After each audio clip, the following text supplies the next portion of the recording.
How to be anti-everything or anti-anything. Learning in an age where asking questions is forbidden, by Tom Seast. The era of anti. I feel like we are now living in the era of anti, where everyone is labeled as anti-something in some way. And I'm really not sure why, but I'd like to explore why everyone is labeled as anti-something in this day and time. Anti-up or anti-up?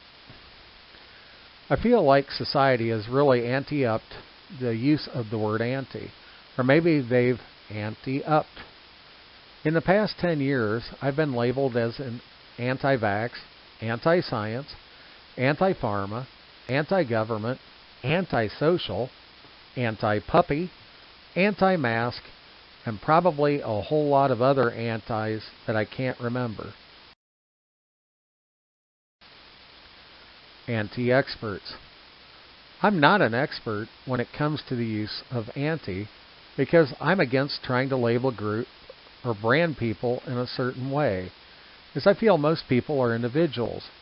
But I see a rise in common vernacular while observing conversations in person and online conversation. Anti-freeze. I'm definitely anti-freeze. I don't like it cold. And the word antifreeze was probably my introduction to the use of the prefix anti. I simply don't remember the word being used much when I was a kid. But I remember helping my dad pour antifreeze in the radiators of some of our cars when I was a wee lad.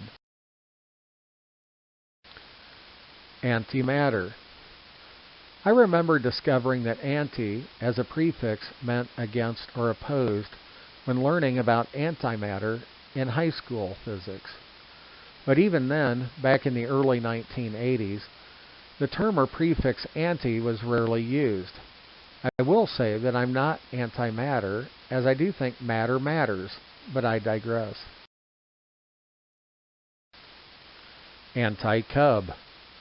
In grade school and high school, I could have been labeled as anti-Cubs because I was a St. Louis Cardinals baseball fan.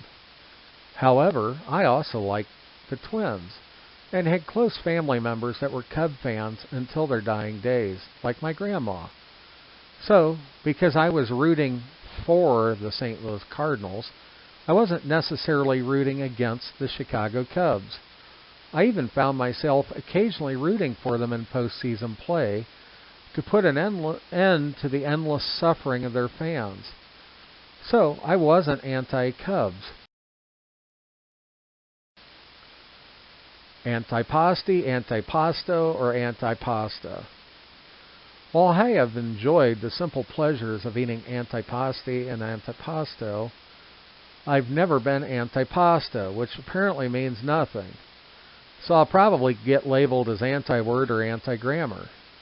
Seriously, I used to love pasta, so I can hardly be labeled as antipasta or antipasta, if such an anti exists. Anticlimactic. Most of my writing and stories tend to be anticlimactic in that they tend to not draw conclusions or end in any exciting way. So, I'm probably considered to be an anticlimactic person. But, like most pilots, I prefer anticlimactic endings. The meaning of anti.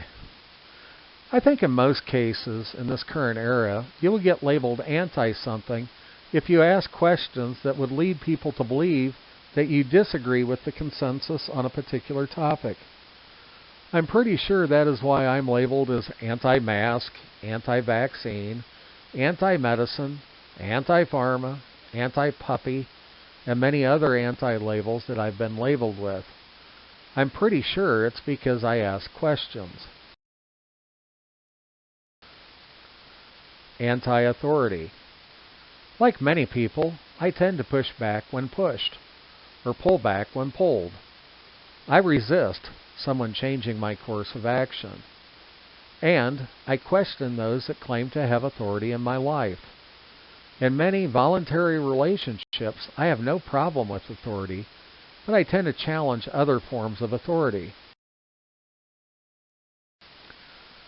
Ask the questions.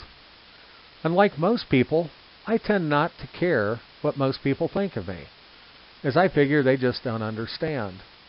So I continue to ask the questions. When people imply or say I'm not smart enough or intelligent enough to understand the complexities on any topic, I usually just agree with them and go ask questions and start to learn. I prefer to make informed decisions, but sadly, most will be bullied because they don't want to be labeled as anti-anything. Anti-everything.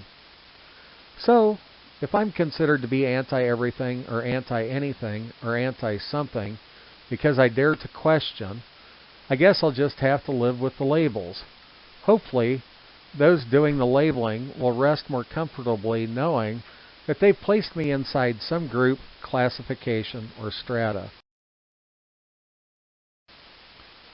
All the same, I look forward to the coming years when all the decisions will be made for us, when we will not have to decide or think, when our diverse society marches as one to the only goal, objective, and ideal that is allowed. Life will be much simpler then, and I'll still be labeled as anti-this or anti-that because I'll be asking questions even though there is less to question. Question everything.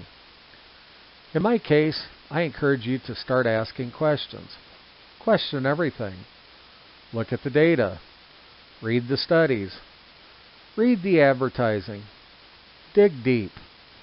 Try everything. Live and learn while it is still allowed. Me. I'm not anti-puppy. I just prefer cats. I'm not anti-vaccine.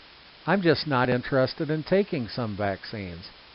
I'm not anti-science. I live my life of wonder observing the work and handiwork of engineering and science. I'm not anti-you. I like all of you, except one of you, and you know who you are. Feel free to follow my anticlimactic ramblings at the links listed below.